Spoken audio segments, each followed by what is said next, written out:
Righto, so the bonnet. So we're in a process now where we weren't sure whether or not we were actually going to run stripes on the bonnet, and the owner wasn't really sure, and we weren't really sure, so we cleared it all. What we've done now is Casey this morning sanded that out, and I'll get him just to explain the process that he used. Yeah, so all we've done, Howard, was, as you know, we painted it, sealed it, and now we're going to put the stripes on. So we've decided to give it a hard rub with some 800 wet and dry. And then I machine sanded that with some 800 with the machine to remove any scratches from the wet and dry, and then gone over that with a bit of 1000 Abralon just to soften up everything. So that just takes out any of those coarse scratches? Yeah. I'll check it with Prepsol. I'm just cleaning it all up now. We'll check it with Prepsol, make sure there's no gouges that we've missed, and hopefully it's all good. And then you can start working your magic and put some lines on it. Some lines on it. Yeah, start stressing out for a couple of hours. Yeah, exactly. That's the fun part.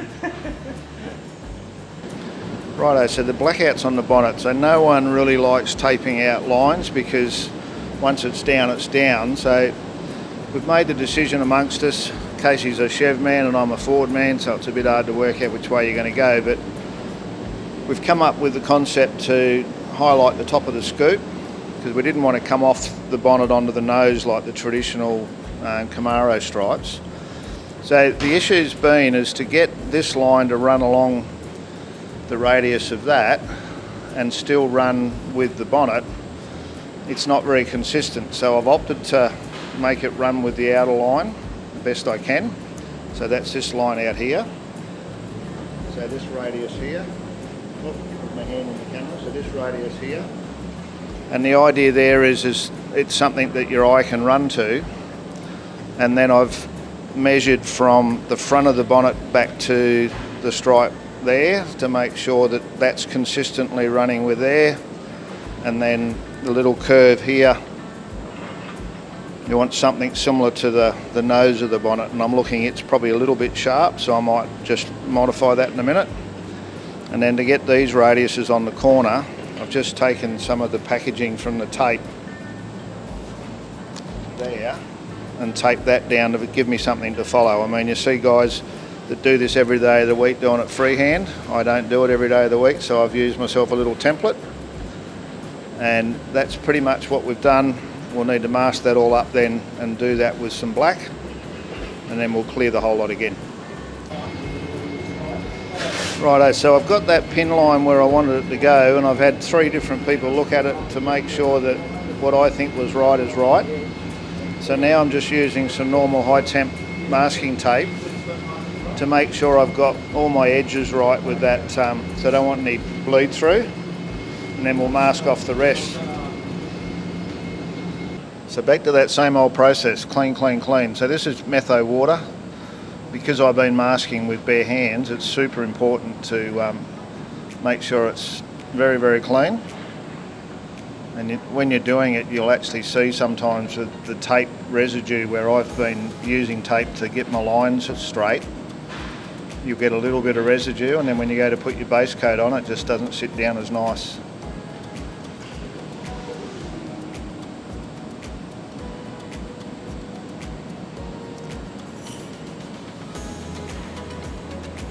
So what we're doing here is very similar to what we did with Blackman's coupe. All the stripes on that were under the clear, but I'm just going to do this little idea I've come up with and I've talked to the boys about, and we think I can get away with it, to actually have a matte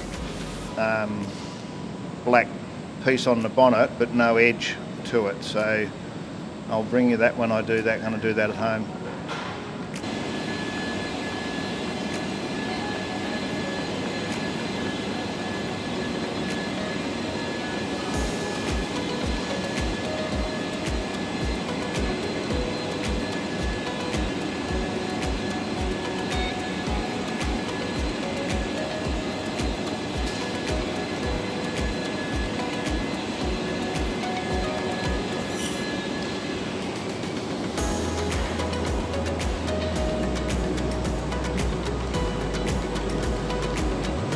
So just run around the edges with the mini jet. Now he's just getting a full size gun to get a nice coat on there without loading up those edges too much.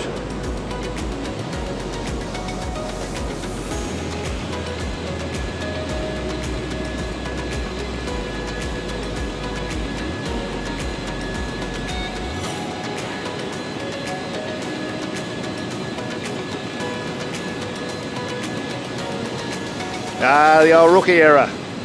I've done that a few times. It's got a button in the top that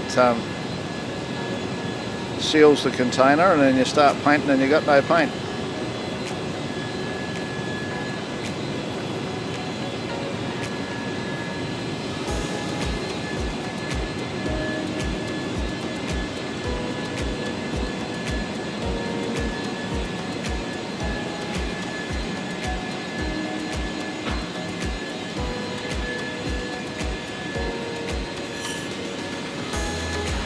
So all these little things, if you add to your job, adds to the cost. So, you know, if you're dealing with panel shop that's doing it and you say, oh, I wouldn't mind a stripe here and a stripe there, just remember it adds days and days of work before you even get to the polishing phase to just put a bit of black here and there. Doesn't seem like much of an ask, but it can add up. So if you're wondering why we're painting the nose cone, or the lower nose cone, and the very front, I don't know what you call that, nose cone I guess as well. The lower was painted inside and out at the same time, and it was fairly heavy, so because the boys were going to clear the other stuff, they decided it was probably quicker to give it an 800 and a respray than it was to actually polish it. So that's the difference when you've got a booth set up like this and you can just put something in and throw a coat on it. If I was doing it, I probably would have persevered and sanded it back and polished it, but that's my style, I guess.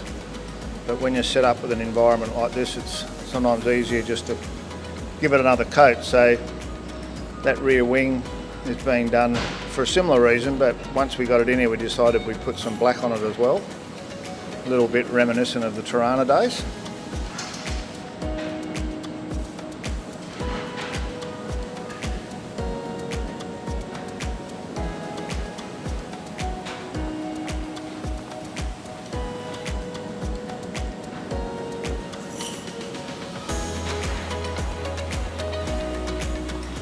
So mate, I guess you'd consider this to now be a flow coat, would you? Yeah, definitely the bonnet's been flow coated now because of the stripe.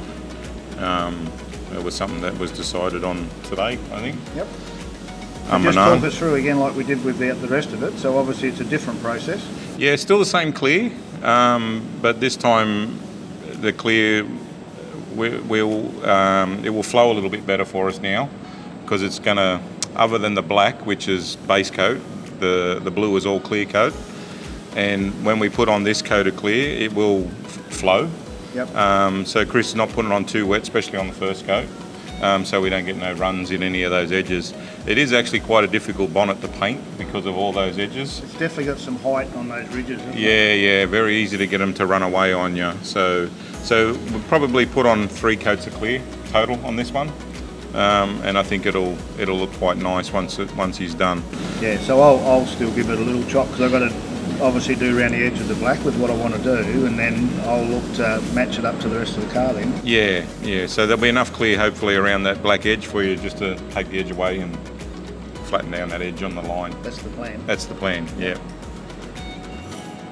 So gun size, have we gone to a little bit tighter nozzle? Yeah, he went to a 1.2.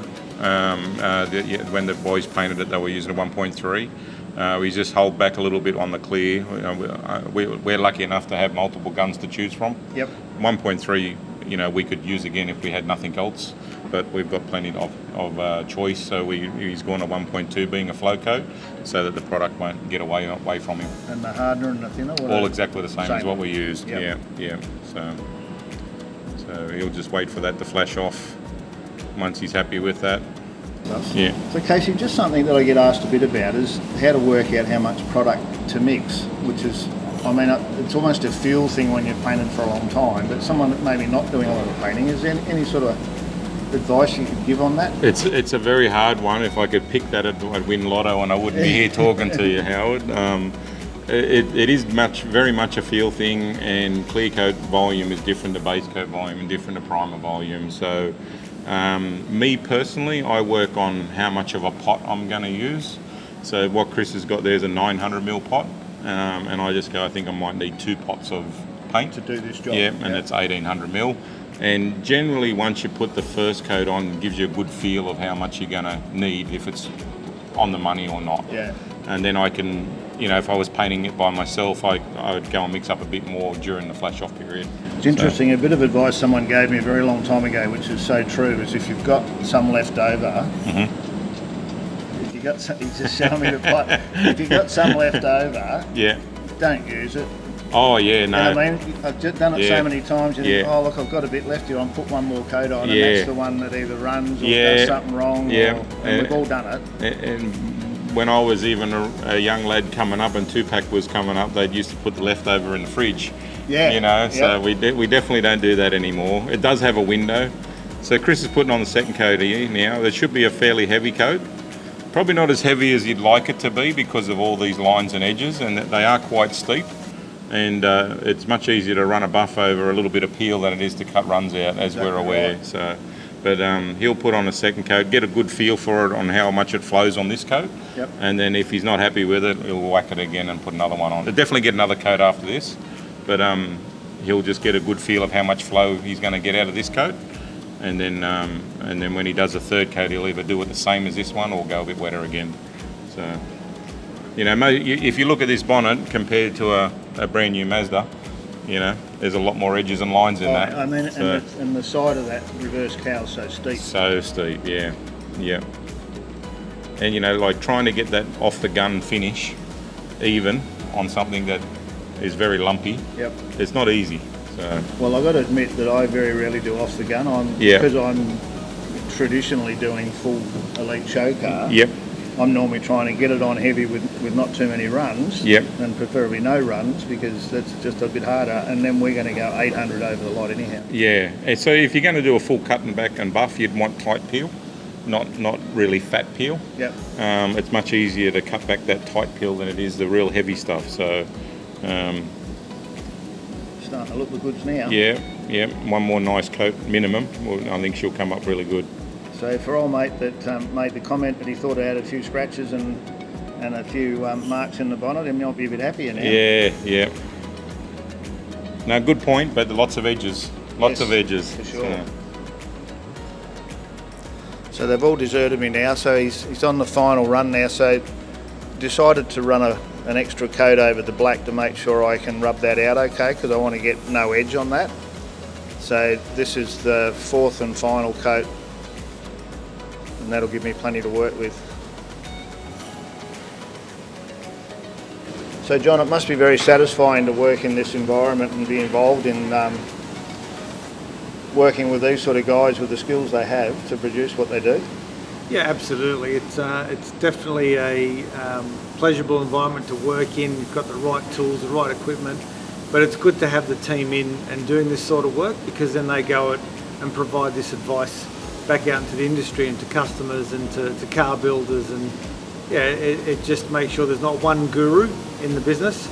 There's several that people can call in and get really good advice, and you can see why. Yeah, and they're hands-on, so when you're talking to someone, you know that they've, and if they don't believe you, say, well, go to YouTube. Yeah, absolutely. Look, they've all got their own cars, they've all got their own projects, they're all, in there tinkering away as well. I thought it was interesting, you was telling me you was talking to someone, I think from Japan, and they mentioned they'd seen you on YouTube doing polishing. Yeah, Toyota Japan is looking for a process on polishing, and I had our Japanese equivalent from PPG ring me and say they've gave me this link to look at, and he said, imagine my surprise when I opened the link and here was your face, on the in YouTube painting this car. Probably with Terry. Yeah, no, actually. And yourself, was it? It was the flow coat of Boss XC, and so I mean that's how far it reaches, isn't it? Yeah, it's quite funny. Well, it's looking pretty flash now. And speak of the devil, here's Adam now. Come over here, mate. Good timing for the last stroke. So what do you think, mate? We decided that the extra pin line around the outside would probably be a little bit too old school, that this would be just nice and simple. I trust us. And now I'm going to do a soft edge on that and put it back into satin. Yeah, cool. I was hoping you were going to do that. Yeah, no, we'll do that. Yeah. And you just see the little Tirana bit on the wing. That's the first thing I thought of when I saw that. And definitely Toronto. So that was, I think it might have been John. I know it was John or Casey that come up with that one. Yeah, it looks cool. When I first mentioned that bonnet last time I was here, I was thinking, yeah, you could do that to the back of the spoiler too. Righto, so that's the last coat. We're going to give that a bake and then bolt it on straight away and head home with Adam to take it back to my place. So it's the 11th hour, and of course there's always something you forget. So I'm packing up and I realised I had these rocker covers here. So these are going to go on the car, and it's primarily a black engine base. So I've just asked John to see if we can find a colour that's as close as we can without trying to create a colour. So he's just pulled out these, but it's interesting, John, when you go to do it, inside to outside it look totally different. Yeah, it's called metamerism. It changes based on the different lights. So we'll get something close enough that looks good outside, and I think we're not too far off. Got plenty to choose from. So this will just be for some highlights and things, but rather than repaint them rocker covers that are already done, we'll just find something similar and mix some of that up. And be another job for Howard to do.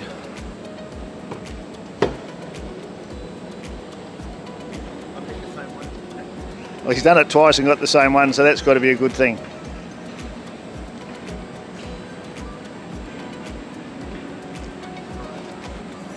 So we're just about loading up now, and I thought I'd grab the opportunity to have a talk to John, because as with all things, sometimes it's just the plan changes a little bit.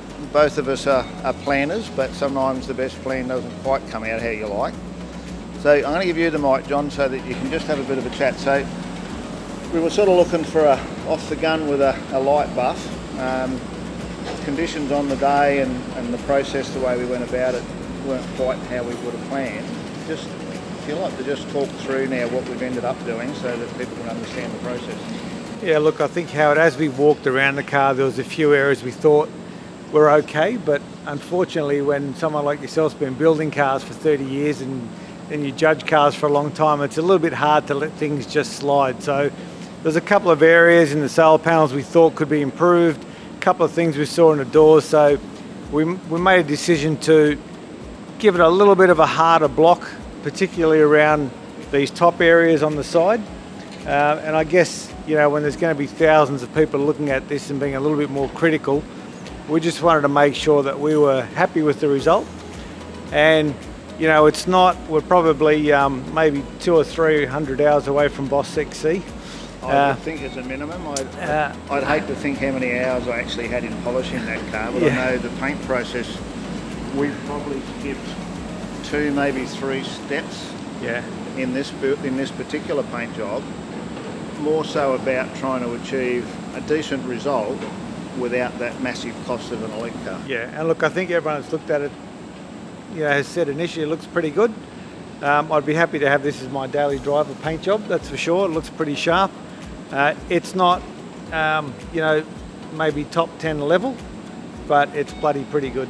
And I think the thing is, I have no doubt that once Kylie gets hold of it, she'll do a little bit here and a little bit there. That probably won't happen for this summer nats, but that's always that opportunity to be able to little 2,000 here and a little polish there, because there's always things that you can improve. I think the key thing, Howard, is to really stay true to what the car started out as and what the objective was, and make sure that, you know, you meet that objective and don't go too far over the top. And a lot of custom car builders will ask you the question, say, yeah, how do we stop losing money on a job? And I think part of that is to stop where you said you would. Yeah, and I think the expectation of the customers got so high as well now. They go to a show, and I mean, if you look at that XY now forged, now I've made the comment a few times, because it's on their YouTube channel, that they put 600 man hours into the colour sanding and polishing on the car and the components. Yeah. And that doesn't surprise me, but I'm sure it surprises a lot of other people. And if you put any sort of hourly rate on that, yeah, that's right. The polishing on the car is more than what most people want to pay for a paint job. I think we talked about the amount of booth loads. I think Boss XC, Tailspin, you know, might have been a dozen booth loads. Minimum, Minimum, trying to get that to where it was just for paint work. You know, this we've done in, luckily we've had the second booth, 2 booth loads. But, you know, it's certainly, I've got to say, it looks sharp. It looks really nice. Yep. if you're looking to do something about the dust in your workshop, think about going to something like this Merca system. Now, I've been using it for a long time now. It's distributed by PPG in Australia. Great product. It's not the cheapest on the market, but it's a great product, and it will help you to not only keep your workshop clean, you'll get really good results as well. Righto, so the final thing to do now for this car is the bonnet. So we decided we're going to put this black out on the bonnet, and we want to do it in the satin, the same as the bumpers and all. But we didn't want to spray it and have an edge on it. So what I've planned to do here, and I've had a little experiment with the rear wing to see whether I could get away with it, and it looks like we can, is I'm actually blocking the whole thing with a hard block with 800 to get rid of that edge, which you might see here with the camera. So that's the normal build up of the clear. So it had 3, on that edge it had 4 coats. So put an extra coat on the edge and then put 3 more coats on it. So I know I've got plenty of clear to work with. Now what I'm using is a hard block or a spline, whatever you want to call it. And these ones I bought a while back, and they come in all different flexes. So this one's quite hard. That's the thickest one, it's virtually a hard block. And the one I'm using is in between. So the reason I'm using that is this has got a sweep in it. So I can push it down onto that shape and block it out. And I mean, there's not really too much on this bonnet that you would call dead flat. So what I'm using is 800. So this is like traditional wet and dry sandpaper. Like that, just in your normal sheet. I'm cutting the sheet in half. I've wrapped it around and taped it. And I've just put 2 pieces of 2-inch tape on there to be able to hang on to that to make it a bit easier. Now, these have become very trendy in the last 5 years. Anyone that's been in the game a long time has been using all sorts of bits and pieces. It's now just you can buy them in a kit, where I used to buy a bit of Perspex in different thicknesses, or I'd use a bit of light timber to make a spline. Just they were never called a spline, they were just a block. So I'm just going to use a little bit of water. You can put a little bit of soap in it if you want. And then I'm just going to go backwards and forwards. And the main thing I want to get out first is this line. So normally I'd obviously go a bit more than that, but for the sake of the camera,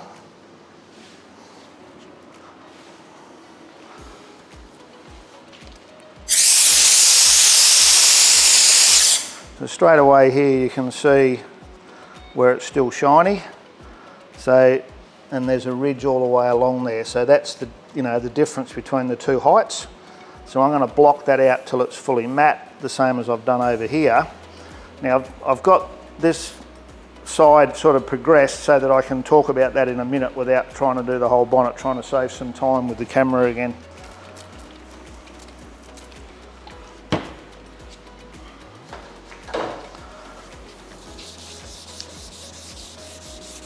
So just a little bit of pressure, not too much. And keeping the ear out. If you sort of hear something go, then you've got a chance you've got a little bit of rubbish under there that's come off the rag or the air gun or something. And if you get that, then you're going to be working to get the scratch back out again.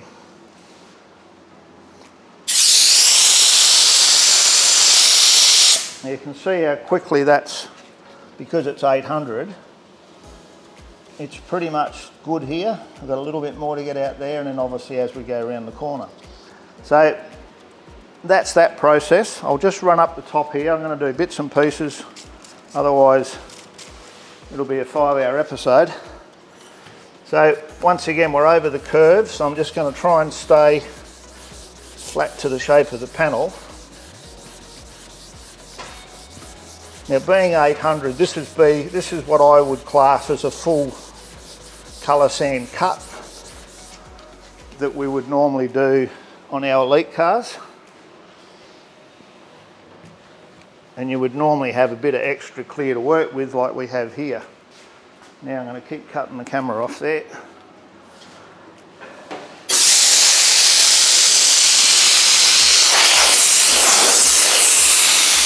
Now you see that's come out pretty quickly. So these areas here obviously need some more. So we're looking to get that nice matte finish over the whole lot. And you can see that little area there. That's where the panel's going like that. So you just got to be careful that you follow the shape and you effectively get the whole thing matte finish. Now, to enable you to do that, you need to have quite a lot of blocks. So these ones here are from Mellomotive. That's that kit. And that comes in white, red, black. So the black's the hardest.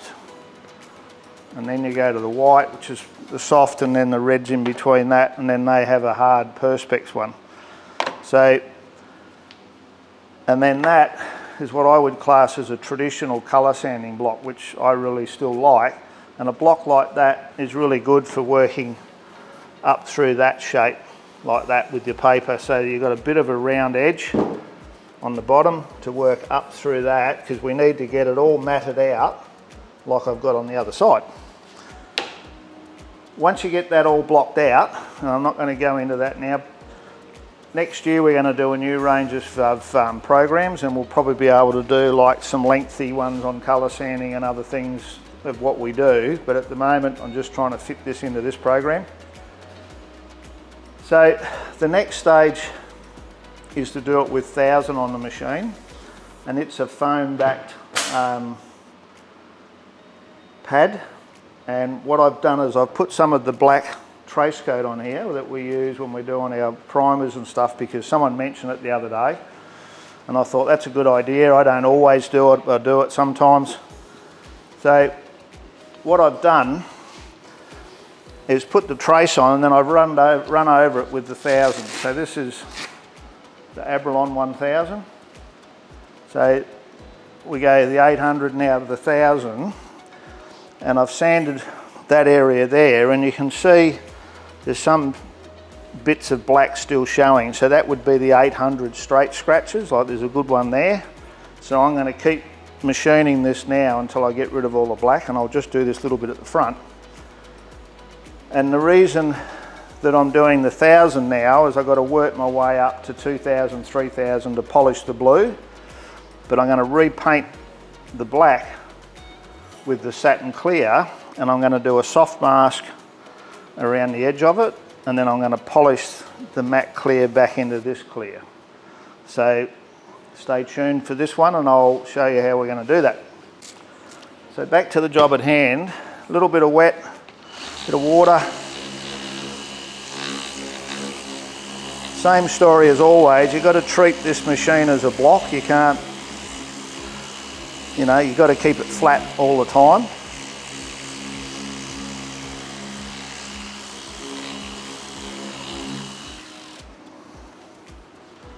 Now, if I just take that black, that off there, you might see some of that scratching.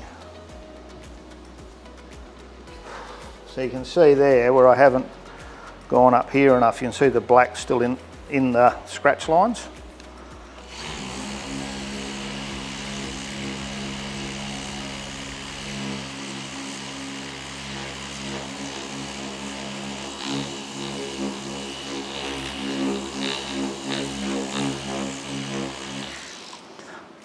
So 1000's about as fine as I'd like to go where I'm going to re-clear it.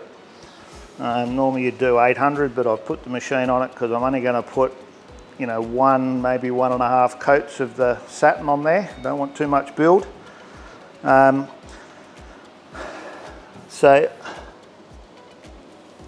it's not too bad, it's a couple of little marks. So I've now got to sand all of that with the 1000, and then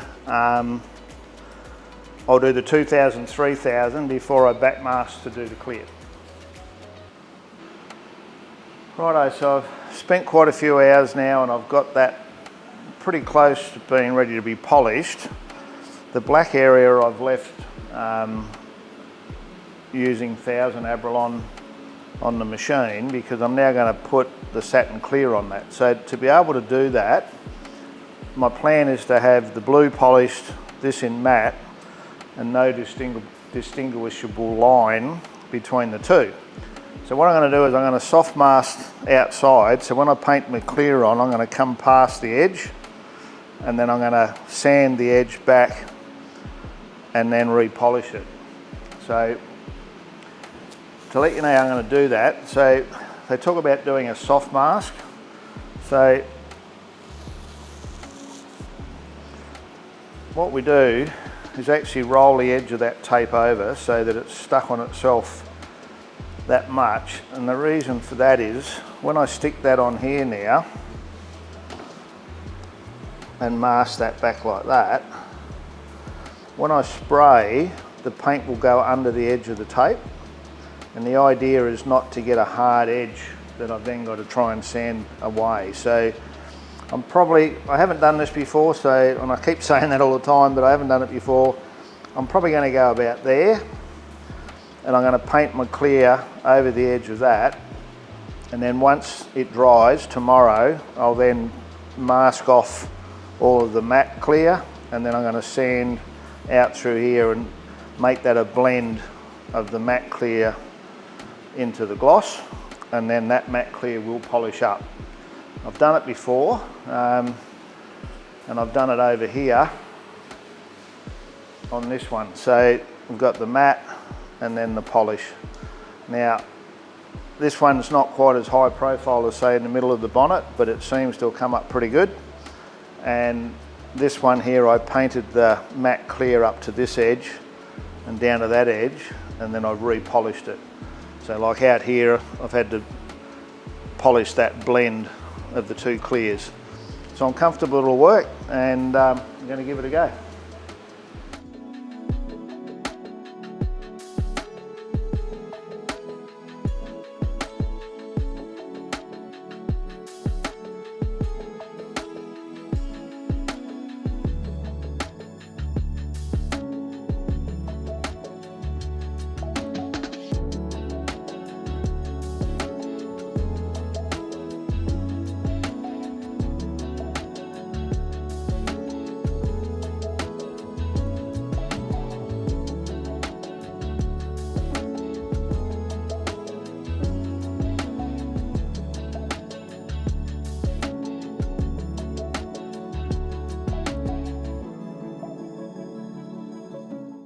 Well, I got lucky for once, so ended up, you would have seen in the footage there that I put one coat on it, and that's all I was going to put on it because I just need to get that matte look, but I noticed one side was a bit dry, so I made the decision to hit it straight away again to get a nice wet coat.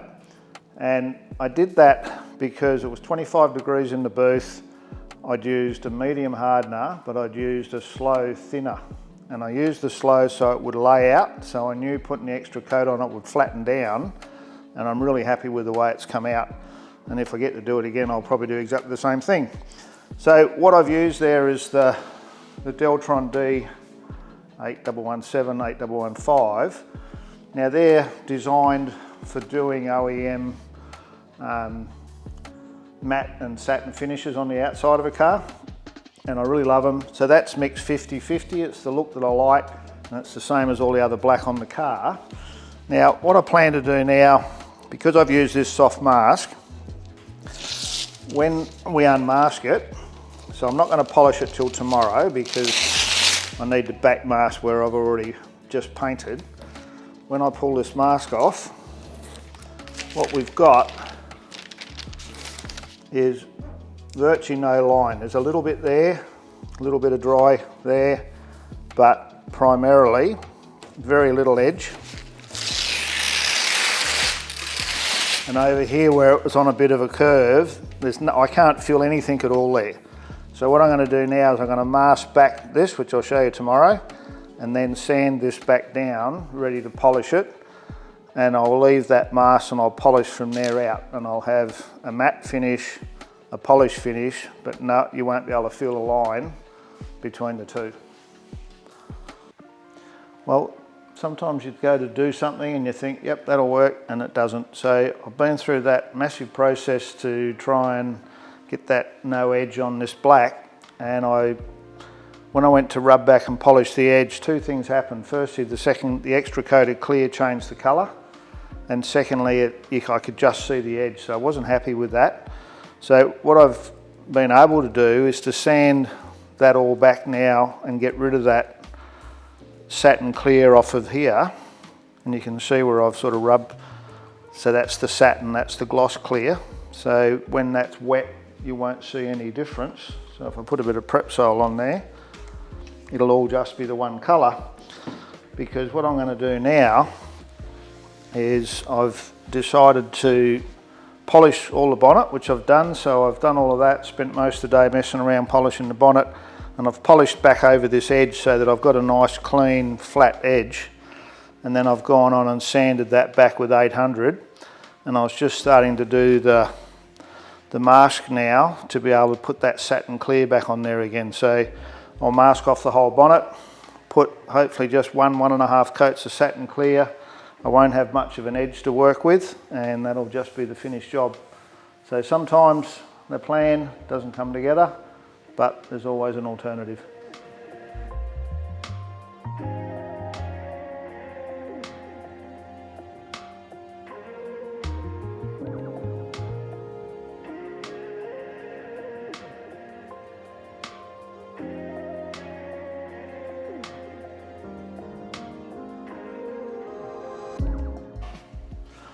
Righto, so this bonnet, so sometimes it's just that job that drives you crazy. So yesterday I backmasked all with fine line to put a coat of the satin clear on it, and of course I cleaned everything, I did everything.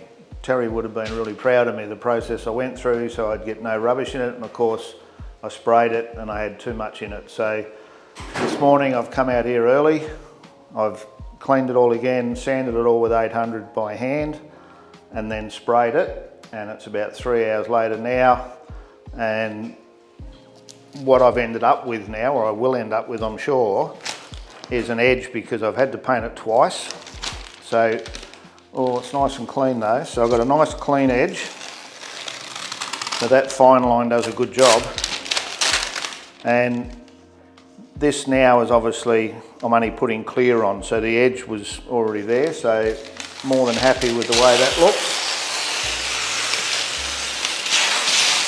So now we have a shiny bonnet with a black satin finish, but we've ended up with a reasonable edge there where you'd expect to have none, or what I was trying to do was to have none. So I really like the look of that matte against the gloss though. So that pretty much rounds up all of the mechanics of getting this thing together. So the last episode will be some bits and pieces and the finalisation and getting it all together.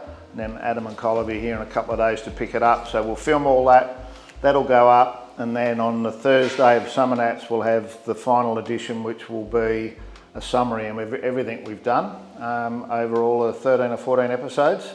And the car will obviously be on the stand at Summer Nats. So if you're coming down to the Summer Nats, come to the PPG stand, check us out there, and you'll be able to see the car in real life, and I'll try and be there as much as I can, but I've got to be filming as well.